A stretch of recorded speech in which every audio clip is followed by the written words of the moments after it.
एक गांव में एक कुम्हार रहता था। वह मिट्टी के बर्तन बनाने का काम करता था। उस कुम्हार का एक लड़का और उसकी पत्नी थी। उसकी पत्नी ने सामान ढोने के लिए गधा खरीदने के लिए बोला। कुम्हार को गधा खरीदने वाली बात बहुत पसंद आ जाती है और वह अगले ही दिन अपने बेटे को लेकर बाजार के लिए निकल जाता है। बाजार उस कुम्हार के गांव से काफ़ी दूर था। वह 4-5 गांव निकलकर बाजार में पहुंच जाते हैं और एक गधे को खरीद लेते हैं। अब कुम्हार और उसका बेटा दोनों गधे पर बैठकर वहां से घर के लिए निकलते हैं।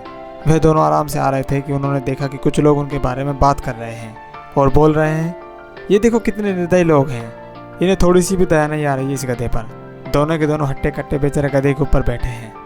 ये बात सुनकर कुम्हार गधे से उतर जाता है और अपने लड़के से बोलता है कि तुम गधे पर बैठे रहो, मैं पैदल ही चल लेता हूँ। वह दोनों उस गधे को लेकर आगे बढ़ते हैं।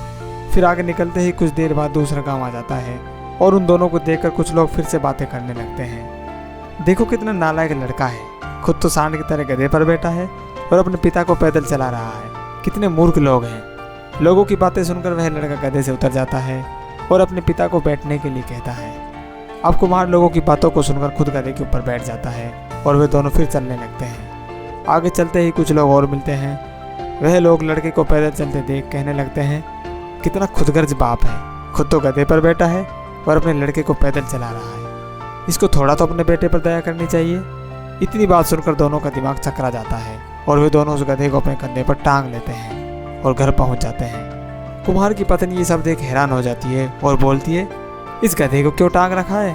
तो वे दोनों रास्ते में वही सारी घटना बताते हैं। ये सारी घटना सुनने के बाद कुम्हार की पत्नी कहती है, जी देखो, गधे का काम ही है बोझ ढोना। तुम्हें लोगों की बातों पर ध्यान नहीं देना था, क्योंकि लोग तो कुछ न कुछ कहते ही रहते हैं। तो कहानी से एक बात साफ है, कुछ तो लोग कहेंगे, लोगों को कोई काम नहीं है।